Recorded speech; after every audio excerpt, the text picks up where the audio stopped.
porque pilar esencial para que algo funcione es que creamos en él, que tengamos confianza. Es como en una relación de pareja. Si no confío en mi pareja, ¿cómo va a funcionar esa relación? La verdad es que no funciona. Y una de las cosas que se viene viendo, no solo en América Latina, en todo el mundo, es que en los últimos años hay una creciente desconfianza respecto de instituciones. En el caso latinoamericano y en general en el sur global, en algunos países de Asia, pasa también en África también, hay un recelo cada vez mayor respecto de las instituciones. Les voy a poner el caso a continuación de Chile, de una encuesta que se viene haciendo hace varios años, que es muy reveladora porque en realidad pinta una imagen muy complicada.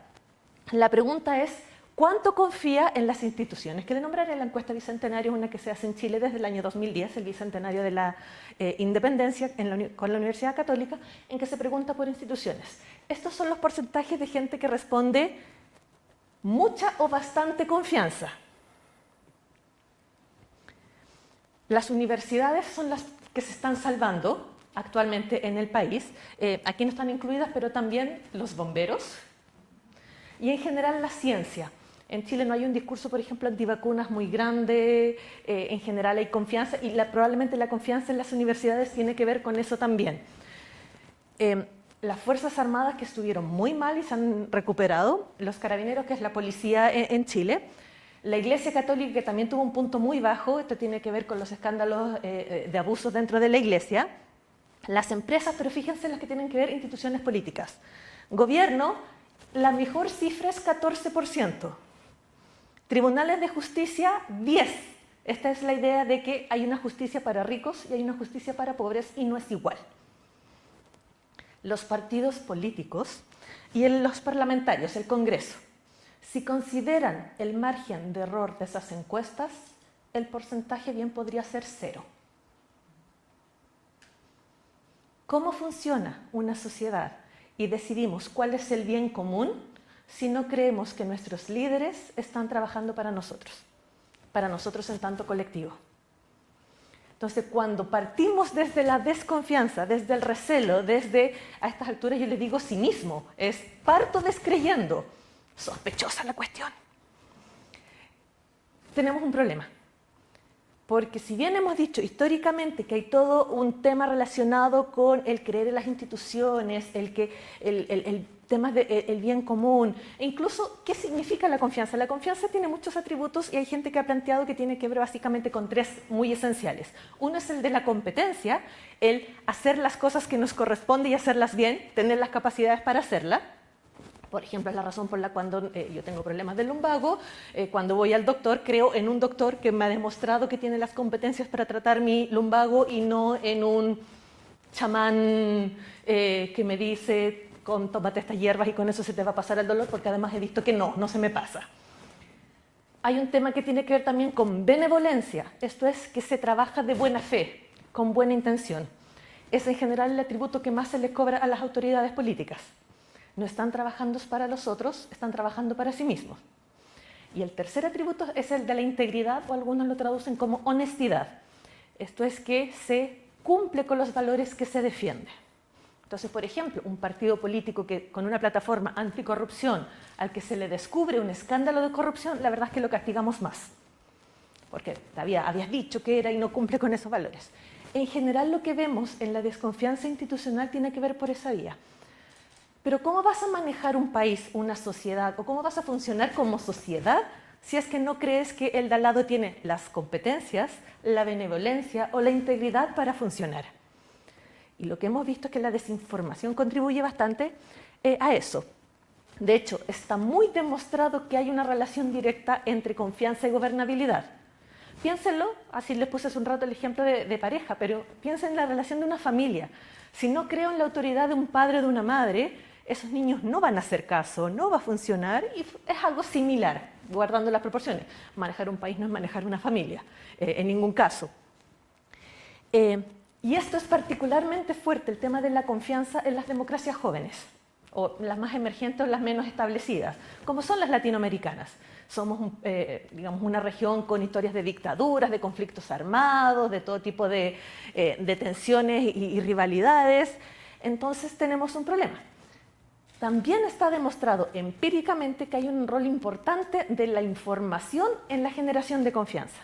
De hecho, hay un dicho que dice, un dicho muy tradicional, de un buen ciudadano es un ciudadano informado, en la idea de que tomas decisiones sopesando y no simplemente, no sé, de tripa o con algo que le tinque y que le parezca. Entonces, hay un rol. Ahora, esta relación entre información y confianza tiene sus matices. Puede ser a nivel individual o puede tener elementos que sean contextuales. A nivel individual hay teorías que son un poco conflictivas en ese sentido. Hay una que establece la que se llama la de el malestar.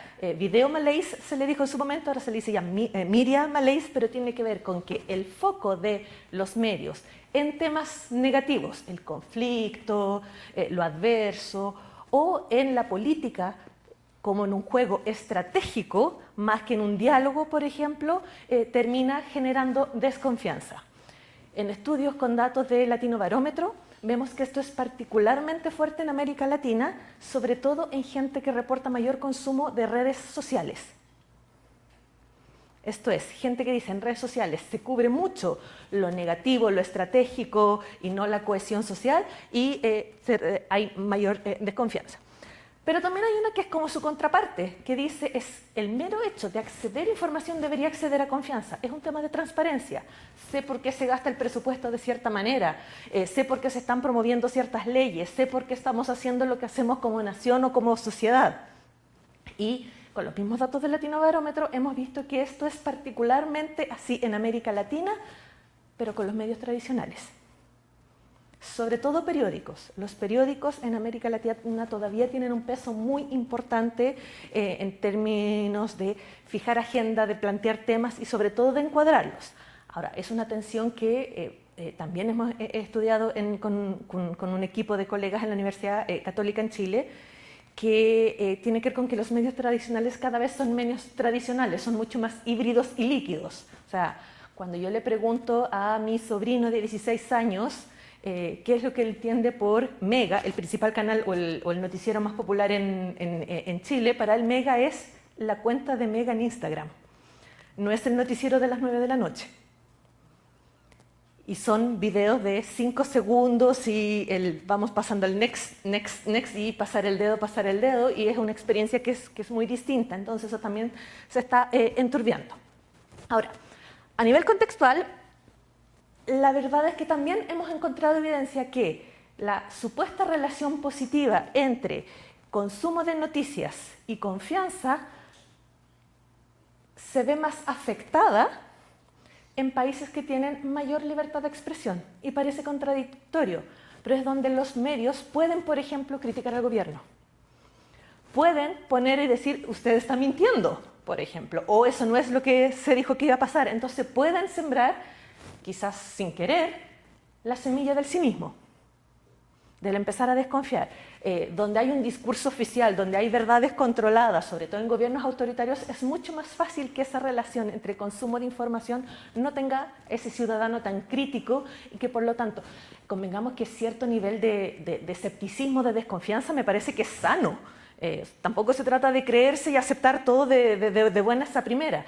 Me parece que lo peligroso es cuando nos pasamos al cinismo, que esto es que partimos no creyendo o asumimos que hay que descreer, que no confiemos.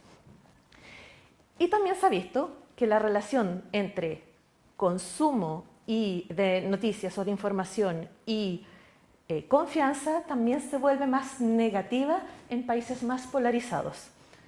Y esto probablemente tenga que ver, esto sin hacer análisis de contenido de esas noticias, pero probablemente es porque al, digamos, llevarse a extremos los contenidos, la verdad es que empezamos a ver esto en una lógica de ellos versus nosotros, los buenos versus los malos, o el de el enemigo. En algunos casos se usa esa retórica, de hecho, de enemigos versus otros intereses. Entonces la relación, de nuevo, confianza, información, es complicada, pero se empieza a enredar aún más, porque cuando hablamos de información, claramente no estamos hablando de lo que hablábamos hace 30 años cuando empezó el programa. El escenario era uno muy distinto. Voy a pasarlas todas aquí rápido solo para establecer. ¿Qué es lo que pasa actualmente? Uno, la desintermediación es tremendo. O sea, el rol de los medios, digamos, cuando hablo de medios me refiero no solo a tradicionales, hablo de medios con estándares profesionales de manera de entregar información. O sea, están muy atomizados, está cada vez más decreciente. Podemos lidiar con los políticos directamente. O sea, ¿cuántos de nosotros quizá en una red social sigue a un político o se entera por su podcast o por su canal en Instagram o por lo que postea en YouTube? Y no por lo que algún análisis o alguna interpretación o alguna verificación de hechos ha hecho respecto de su discurso. Cuando comenzó Internet, hace más o menos 30 años, también cuando se empezó a masificar, hablábamos de la supercarretera de la información y esta idea de que íbamos a tener todo accesible. Sí, todo tan accesible que a estas alturas nos marea, nos agota.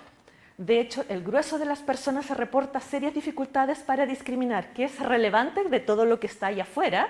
Y antes como que confiábamos en Google, pero ahora incluso que hasta en Google nos cuesta creer con estos resúmenes de inteligencia artificial y son ellos los que están diciendo esto, no es otra cosa. Y una saturación informativa que la verdad que es abrumadora. Cada vez más nos pasa que no sabemos en qué creer que es verdad o dónde siquiera encontrar información, porque hay demasiada. El rol de los filtros algorítmicos, la cantidad de cosas que nos llegan sin que nosotros sepamos también qué es lo que pasa, como que tenemos hay un poco de mito urbano o de leyenda popular de que el micrófono me escucha, o sea, el micrófono del celular me escucha y por eso me aparecen ciertas cosas. Y sí, la verdad que si uno ve los términos de servicio te pueden escuchar, lo mismo la tele en la casa, te podría escuchar, te podría usar esa información, pero el cuánto controlamos, por ejemplo, esos filtros, cuántos de nosotros navegamos bloqueando las cookies, por ejemplo, o operando con ventanas de modo incógnito para tratar de que no te rastreen tanto que has estado buscando, porque claro, por supuesto que cuando yo estuve buscando qué cosas de hacer en Costa Rica, la siguiente vez que entré a una red social, hoteles en Costa Rica, restaurantes en Costa Rica y todo tipo de publicidad sobre Costa Rica, porque ya vieron que andaba buscando eso. Pero es abrumador, es tremendo. Y uno de los grandes fenómenos que probablemente ha marcado el siglo XXI es el de la desinformación. No es un fenómeno para nada nuevo, pero como nunca habíamos hablado y lo teníamos tan presente como ahora, y de hecho a partir del año 2016, con la elección de Trump en Estados Unidos, el Brexit en el Reino Unido y el referéndum en Colombia. 2016 fue el año en que empezamos a hablar de desinformación como nunca. De hecho, si hacen una búsqueda en Google Trends, se van a dar cuenta que se dispara el concepto en esa época.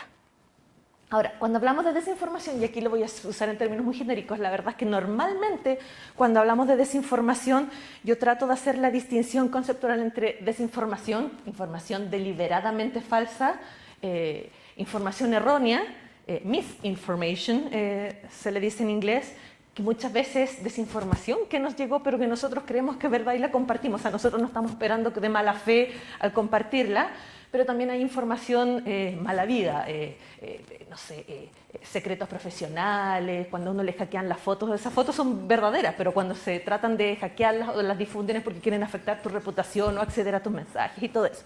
Pero la verdad, cuando hablamos de desinformación, aquí lo voy a dejar bastante más amplio, por eso el desinformación está con asterisco, porque significa muchas cosas.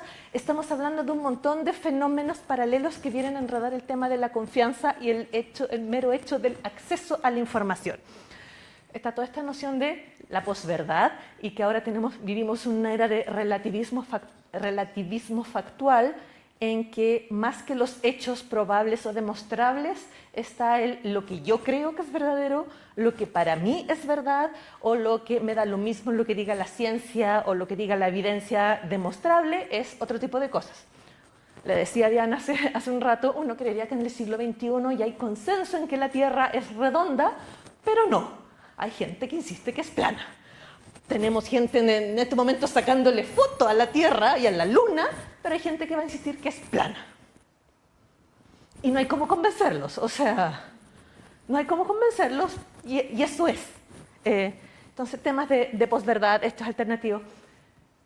Tenemos un problema con la sátira y las parodias. Hubo todo un género, de hecho, el concepto fake news se usó muchas veces para programas que eran humorísticos, que se presentaban en formato de noticia, pero la idea era reírse respecto de.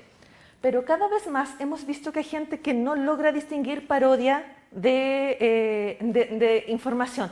Información contextual, por ejemplo, en cuentas o en redes sociales, en Instagram, por ejemplo, en el caso de Chile, que así como está mega, está nega, NE, le cambian un poco la letra y juegan con hacer bromas y está así, hay un periódico que es La Tercera, está La Tetera, que usa el logo de La Tercera, y que se ríe, hace en el fondo como titulares falsos, pero en plan reírse. Pero cuando uno solo ve el pantallazo, uno en general no se fija si es La Tetera, La Tercera, uno ve el logo. Y ha pasado que hay gente que cae en desinformación más bien porque no lee esos factores contextuales o porque no, a veces recibe información fuera de contexto y cuesta darse cuenta o reconocerla. Y tenemos ahí un problema de alfabetización medial, o sea, el cómo reconocemos qué es sátira o qué es desinformación. En Chile hace algunos años hubo todo un conflicto que había una cuenta que era OMEMI por la ONEMI, la Oficina Nacional de Emergencias. Y hacía todo tipo de falsos, digamos, emergencias, terremotos, a veces asociados con temas, por ejemplo, con temas de farándula o de un gol, o sea, de fútbol, de deportes, pero el gobierno pidió bajar esa cuenta y empezó la discusión, bueno, ¿puede el gobierno bajar una cuenta? Entonces, como ellos dicen, es cuenta parodia. Claro, cada tuit o cada posteo no decía cuenta parodia. Y ahí empezamos pero hay gente que se creyó, bueno, puede ser que hay gente que se lo cree y caiga, entonces tenemos un problema ahí también para reconocer. El llamado clickbait, estos titulares que están hechos con la intención de que uno los pinche y lleve tráfico a un sitio web, pero la verdad es que los estudios que hemos hecho en más de un país, la gente te dice eso es manipulación. Y claro, puede ser pan para hoy para los medios porque te genera visitas a un sitio web y puede generarte métricas atractivas para un avisador o algo así, pero a la larga estás minando tu propia credibilidad. Cuando te dicen, qué sé yo, caos en La Moneda, el Palacio de Gobierno en Chile, y el caos es que rescataron esto es una historia real, rescataron un gatito desde el patio de los Naranjos, y que llegó bomberos y rescató un animal que estaba perdido, es como, o sea, eso no es caos en el Palacio de Gobierno. O sea, literalmente sí, fue un caos, pero no en lo que uno entendería que quiere decir caos en. O sea, ese pinchar, ese ir, la verdad es que la gente lo considera una manipulación y ya empezamos, ¿cuánto de esto es sensacionalismo, es exageración, es una medida barata de mantener?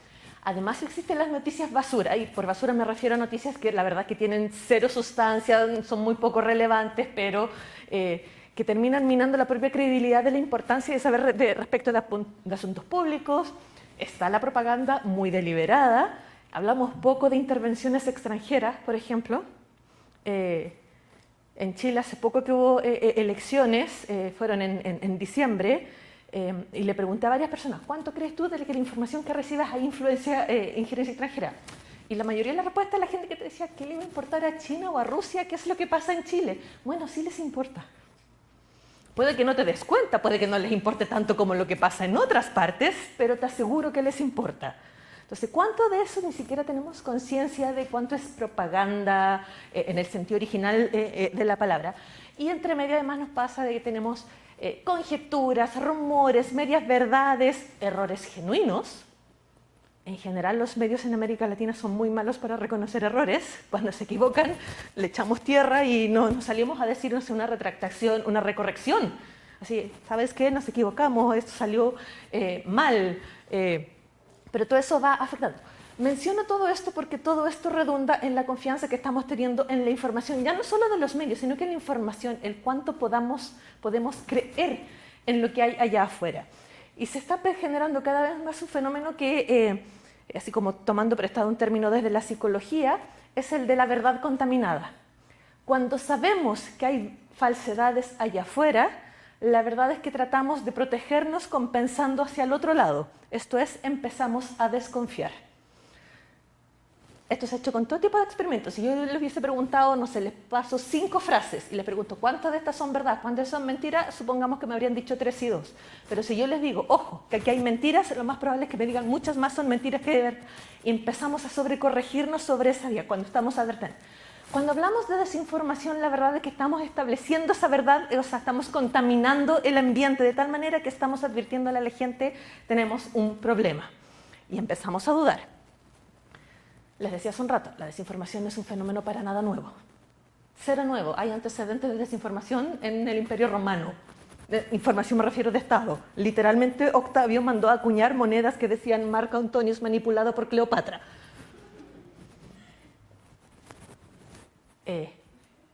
Pero como nunca tenemos una tecnología que permite amplificar la desinformación, llegar a personas a las que antes no se llegaba y a una velocidad nunca antes vista.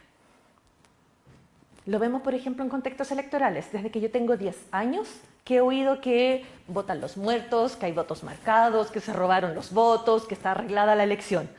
Pero como nunca hoy, esto lo escucho desde políticos, desde vecinos, con fotos, con supuestas evidencias, imágenes manipuladas y que instalan un tema importante con la desinformación. En general, la desinformación, lo más peligroso no es que te haga creer una mentira específica.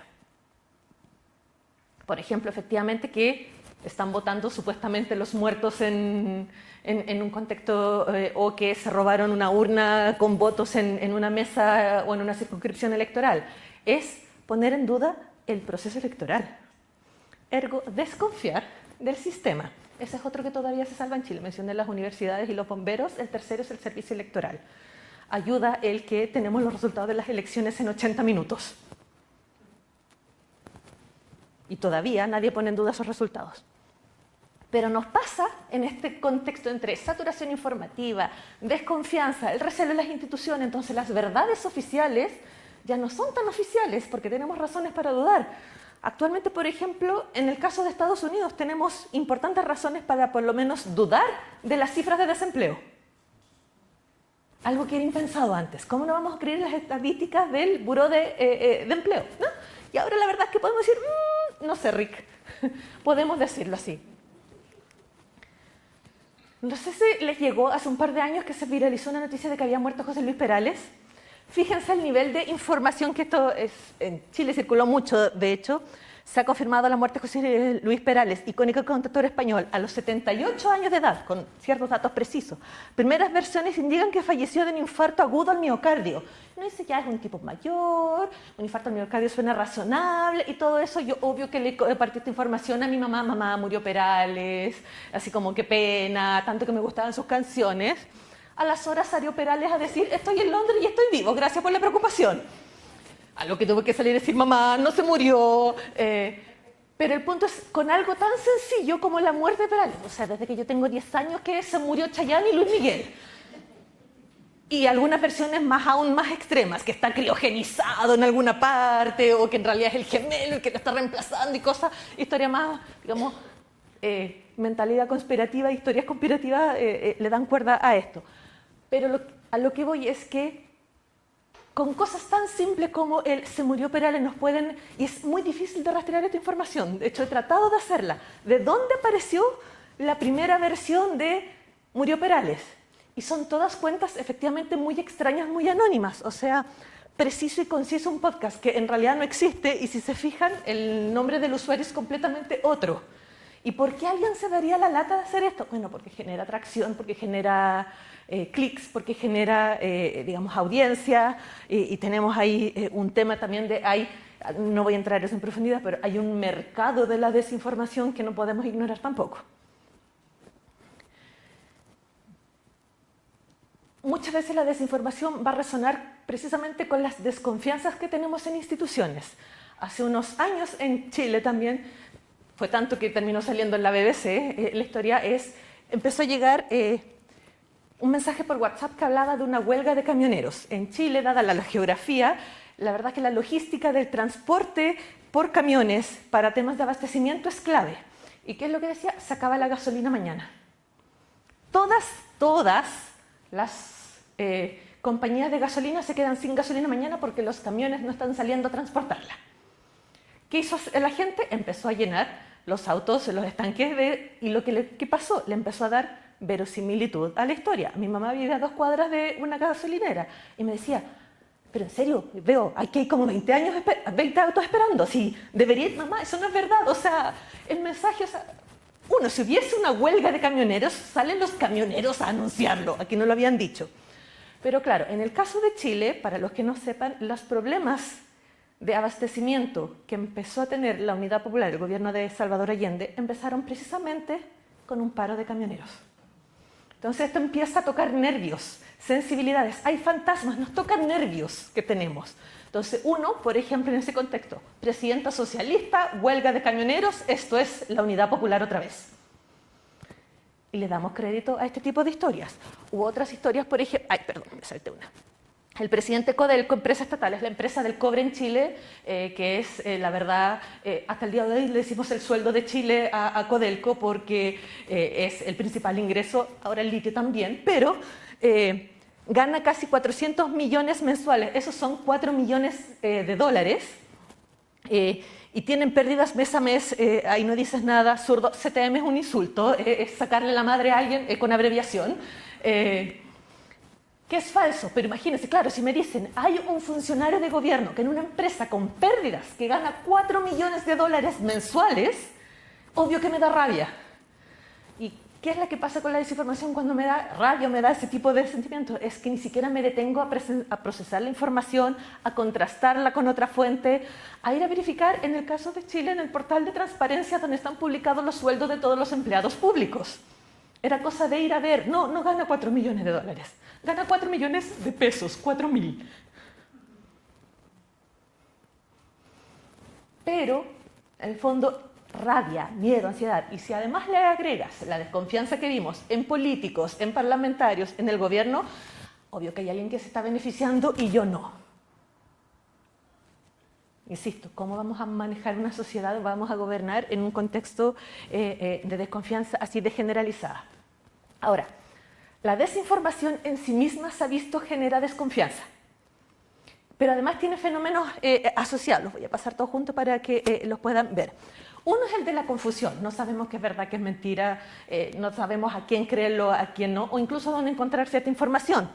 También tenemos este cinismo que yo les decía, que más bien empezamos a considerar que obvio que hay cosas que no nos están contando, que nos están ocultando, que no quieren que saben. Hay un problema importante con la fragmentación. Otra manera de entender fragmentación tiene que ver con polarización. Nos ponemos en bandos de trincheras y mi lado versus tu lado, los buenos versus los malos, o los que, por ejemplo, en el caso de Chile, es los zurdos versus los momios, manera de insultar a los de derecha y a los de izquierda, respectivamente, y empieza esa fragmentación y esa polarización, y donde obviamente uno empieza a creerle más al que viene a reforzar lo que ya creo. Sesgos de confirmación, está demostradísimo. Mucho más probable que le creamos algo que ya nos dice en lo que creíamos, a que nos venga a contradecir. Hay un tema de apatía. Esto es, ¿para qué voy a ir a votar? Por ejemplo, ¿para qué voy a participar de procesos electorales si está todo arreglado? Si están... ¿Para qué? ¿Para que el vecino empiece a ganar 400 millones? Entonces ahí tenemos un problema. Pero uno que es muy importante en contextos democráticos, me parece a mí, es el de la irresponsabilidad. Sale muy fácil y sale muy barato en términos de consecuencia desinformar. Los políticos cada vez, de hecho, el grueso de la desinformación, cuando logramos rastrearle a una persona, por lo menos en el caso de Chile, los estudios que hemos hecho en algunos países latinoamericanos, Argentina, México, pero también en el norte global, en Europa, en Estados Unidos, vienen de los propios políticos. Los políticos también mienten. Y tenemos que acostumbrar a decir, ¿saben? Sí, mienten. Cuando en la Universidad Católica empezamos a hacer cursos de verificación de datos, de fact-checking, literalmente fact-check, teníamos estudiantes que nos decían, ¿y podemos decir que el presidente del Senado miente? Y yo, si esa es la verdad, esto es ¿de que está mintiendo? Sí, ¿por qué no? Ah, no sabía que podía decir que el político miente. Dilo, si está mintiendo, ese es el hecho, está mintiendo. Empezamos con este curso hace 15 años. Me gustaría creer que ya saben que pueden salir a desmentir a los políticos. Dicho eso, también hemos visto que los políticos están aprendiendo a mentir o a desinformar de una manera que no sea verificable. El fact-check tiene sus importantes limitaciones. Literalmente es un fact. Solo puedes verificar hechos. No puedes verificar opiniones, creencias o interpretaciones. Entonces, si hace algunos años había políticos que te decían cosas como en Chile hay 2 millones de migrantes ilegales, no existen las personas ilegales, pero el lenguaje que usan, que entraron ilegalmente al país, falso, absolutamente, no hay cifra que aguante esas cifras de 2 millones, pero tú podías decir, no, las cifras de la propia policía, incluso aunque sean ingresos ilegales, hablan de 800.000, 1 millón de personas en los últimos 10 años. Ahora el político que lo que dice es, en Chile hay demasiados migrantes ilegales.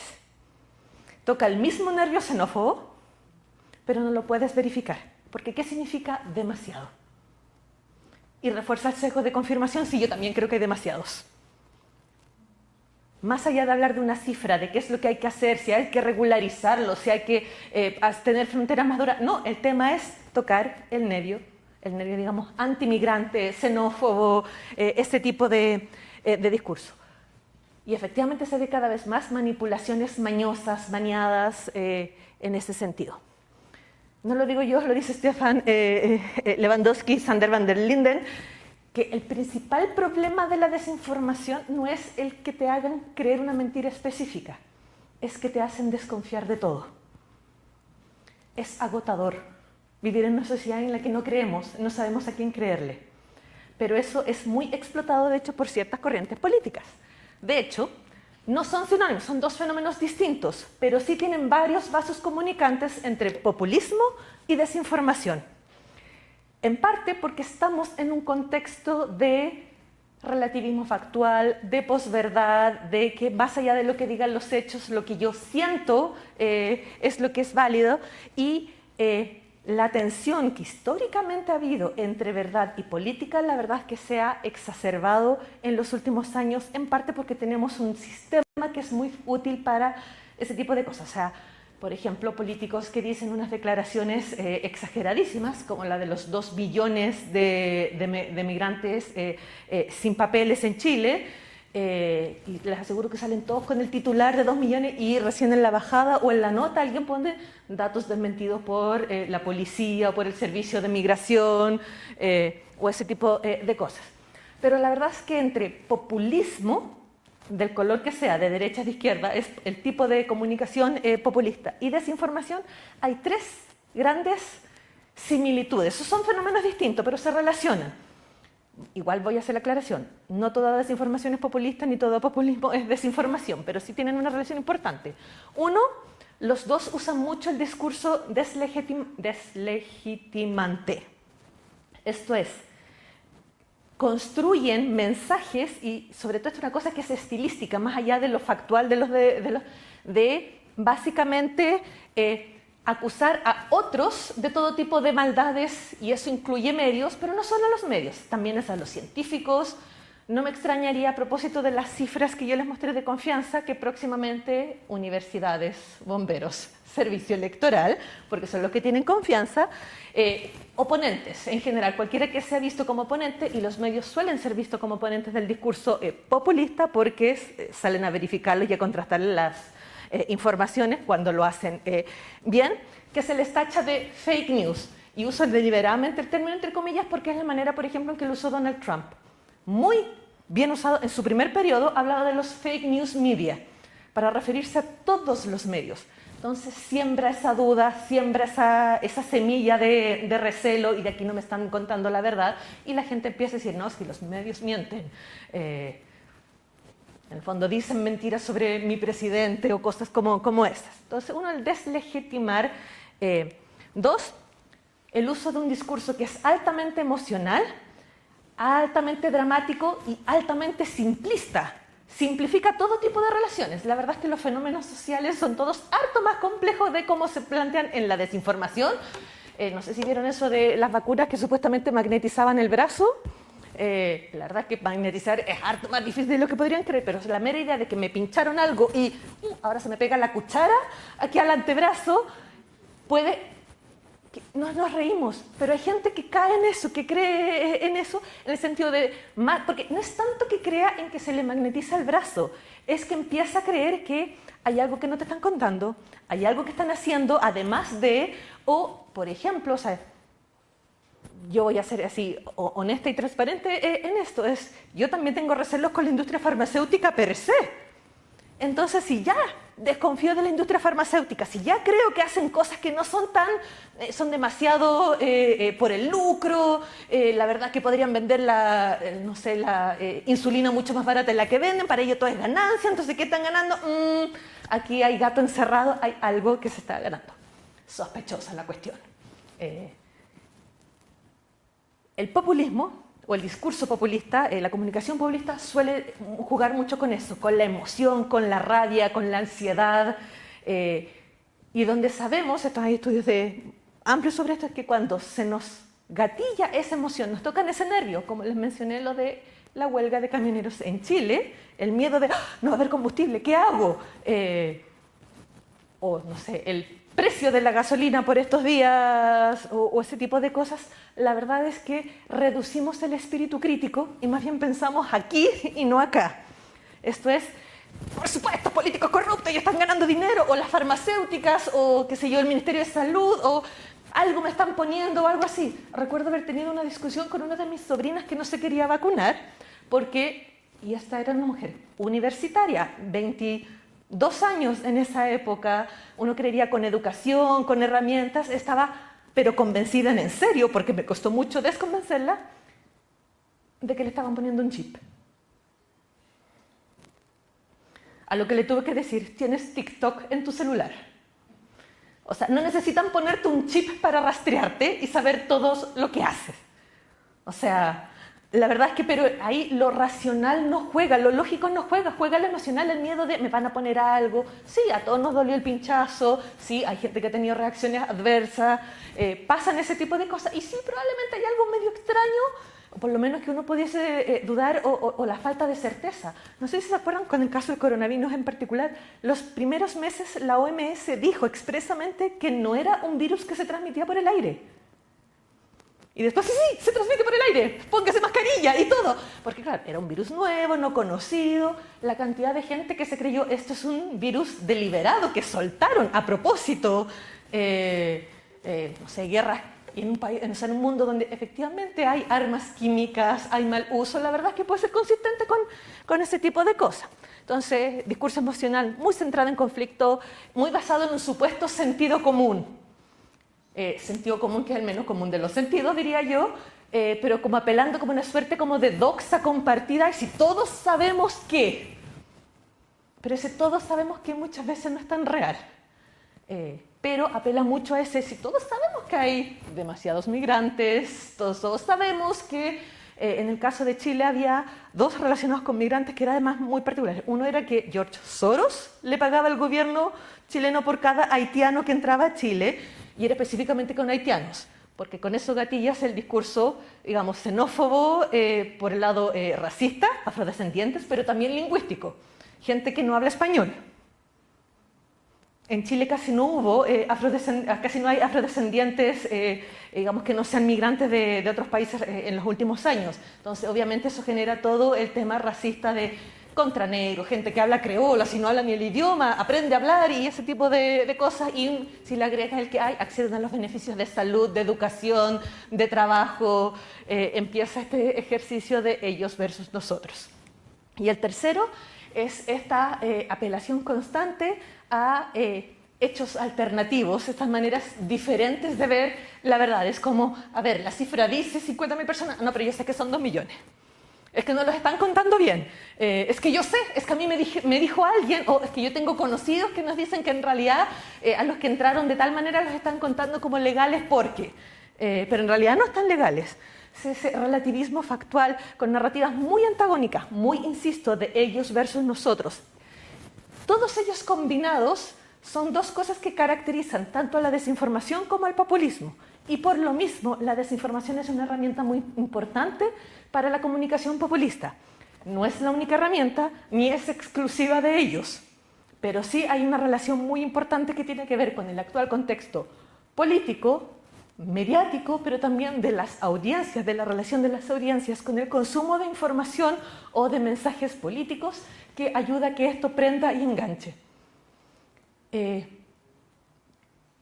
En el caso del Brexit, por ejemplo, cuando dijeron expresamente que el Reino Unido enviaba no sé cuántos millones de euros a la Unión Europea y que eso se podría usar mejor para la salud, para el sistema, digamos, sanitario en el Reino Unido, cosa curiosa, aprobaron el Brexit y la plata del presupuesto del sistema de salud no aumentó. porque claro, el mensaje era más bien hacer el discurso anti-Europa, escéptico contra, digamos, respecto de Europa, no tanto como podemos invertir este dinero de otras maneras. Y ni hablar que también se ha visto que mucha gente no sabía que estaba votando realmente cuando votó por el Brexit. Un buen ciudadano es un ciudadano informado. El problema es que muchas veces tenemos hoy un ciudadano no desinformado en el sentido de que cree en mentiras específicas, sino que un ciudadano ignorante, no informado, que no sabe. Y no sabe, entre otras cosas, por este contexto que me decía. Saturación informativa, hiperabundancia, dificultad para distinguir qué es verdad, qué es mentira. La gente en serio reporta serios problemas para saber qué es verdad y qué es mentira en tiempos actuales. Y cada vez más, la verdad es que estamos viendo que más que creer en mentiras específicas, la gente crecientemente no cree en verdades demostradas. Lo que es peligroso también. O sea, no solo el creer si, por ejemplo, creo que la Tierra es plana, sino, por ejemplo, el no creo cuando la ONEMI, la Oficina Nacional de Emergencia, me dice que hay que evacuar en tal sector porque se viene un tsunami. No, están siendo exagerados, es mentira, quieren hacer no sé qué cosa, no evacúo la zona como me están diciendo. No creerle a las autoridades, no creerle, y puede tener consecuencias bien importantes. Esta no soy yo, lo dice también Lewandowski, y es digamos, teoría de democracia epistémica, que tiene que ver que la democracia resulta cuando los ciudadanos están informados y juntos toman decisiones porque se entiende que eso es mejor en ese colectivo que las decisiones que podría tomar uno en sí mismo. Ahora, la desinformación y el populismo también, la verdad es que tiran por la borda esa premisa. Es la idea de yo sé mejor que el resto, tú estás contra mí, tú no quieres en el fondo que se sepan estas verdades. Ahí empiezan todas las teorías de conspirativas, todo tipo de recelos. Les mencioné, no sé, las industrias farmacéuticas, pero ahí empiezan, ¿por qué me tengo que vacunar? ¿Por qué es obligatoria? ¿Por qué? ¿Qué no me están contando? ¿En serio necesito esto o este tipo de cosas? Entonces, ya para ir cerrando, voy a terminar, les prometo, con una nota un poco más positiva que solo lo negativo. Que sabemos que desinformación, desconfianza también, está asociada a todo tipo de procesos psicológicos. O sea, la verdad es que si empoderamos a las personas para entender esos procesos psicológicos, que hay temas de sesgos de confirmación, que hay temas de incertidumbres, que hay temas de desconfianzas, incluso está súper probado, hay escalas probadísimas de mentalidad conspirativa, es mucho más probable que uno caiga. Pero también se ha visto mucho que tenemos un problema serio de alfabetización medial. Hay gente que no entiende cómo funcionan los medios, o por ejemplo, cómo distinguir información de sátira, les mencioné hace un rato, o información de desinformación. Como que asumimos que la gente, obvio que sabe, y la verdad es que no. Haciendo estudios, por ejemplo, entrevistas en profundidad en Chile, hay gente que me ha dicho es que los medios están coludidos. ¿A qué te refieres? No, ayer todos llevaban la misma noticia en portada. Pero eso no es colusión, era la noticia más importante del día. No, pero todos con lo mismo, no, eso es sospechoso. Eso es no entender como criterios de noticiabilidad, y yo creo que ahí los propios medios han hecho un muy mal trabajo en el continente latinoamericano explicando el cómo funcionan los medios o por qué ciertas noticias son noticias. O por qué, por ejemplo, entrevisté a A y no a B.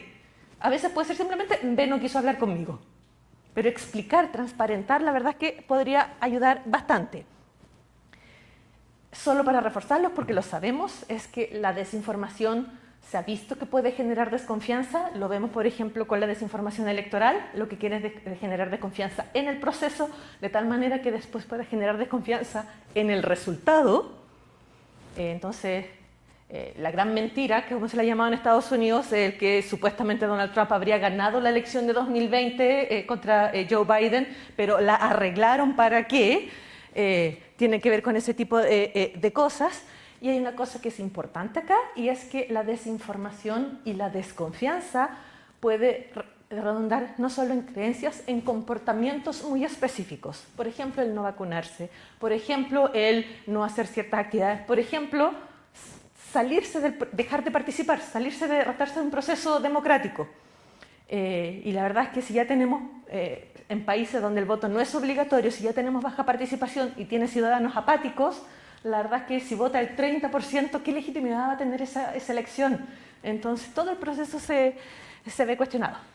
Dicho eso, porque insisto, no quiero terminar con todo lo negativo, es que cuando hablamos de desinformación, pareciera que creemos que todo allá afuera es desinformación, no es mentira. Que Internet está lleno de desinformación. Sí, hay bastante, pero no es lo más que hay. O sea, Internet está lleno de memes de gatitos. Segundo, de información, Wikipedia está en Internet, solo les recuerdo. Y después desinformación. Ahora sí, es una que es muy canalizada, que llega a mucha más gente que antes, puede ser muy microdirigida y puede ser relevante, pero no es así que todo lo que esté allá afuera es desinformación, o sea, podemos creer en lo que está allá afuera, por lo menos no a partir de tan recelo. Pero la otra importante es que el mero hecho de ser expuesto a desinformación no supone que uno se lo crea. Eso es asumir que las audiencias son súper ingenuas y naif, y no lo son. Algunas pueden serlo, algunas pueden que no tengan suficientes herramientas, pero el creer que el mero hecho de ponerle un mensaje así como aguja hipodérmica y ya, ¿quedaste vacunado con esta desinformación? No. La verdad es que la gente es mucho más empoderada y sabe dudar. Por ejemplo, la gente aprendió a desconfiar de mensajes que dicen no he podido entregar tu paquete, necesito tus credenciales bancarias o necesito este tipo de cosas. Ya saben en algunos casos. Hay gente que todavía cae o sí.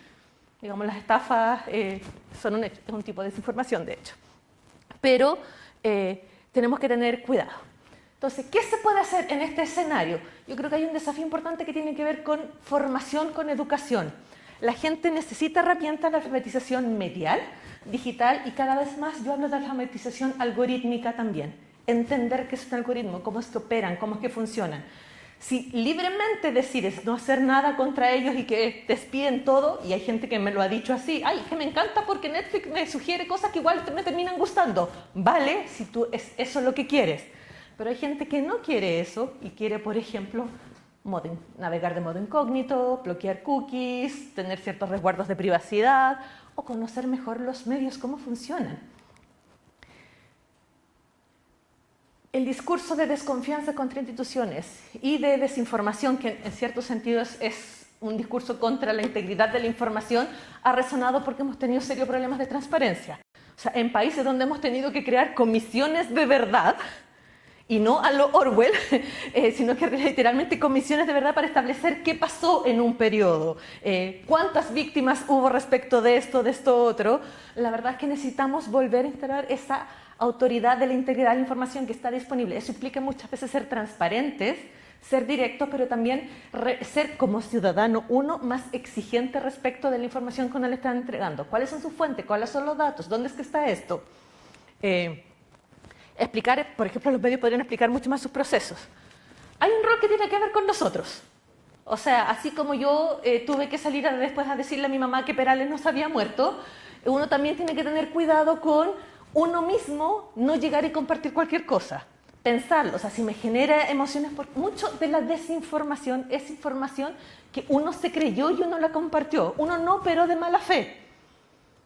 Pero terminó amplificando desinformación. Entonces también yo creo que tenemos que entender más nuestro rol individual en el fenómeno, entendiendo que esto es algo, yo les dije hace un rato, hay un mercado de la desinformación que busca generar estas desconfianzas, romper la cohesión social y todo eso, pero también entender de que uno no puede ser tan,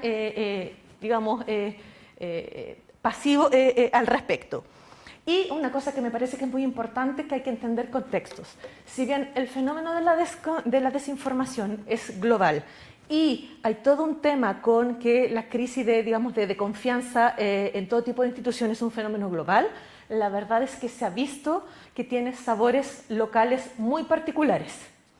Resuena con la historia, con la cultura, con las tradiciones de diferentes sociedades y comunidades.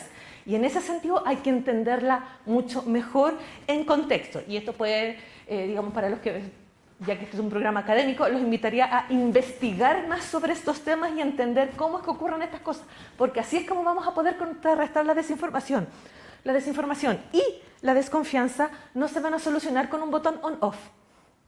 Lo que necesitamos es hacer ciudadanos más resilientes contra el escepticismo, el cinismo, la desinformación, que estén mejor preparados para lidiar con ellas, porque no se va a acabar.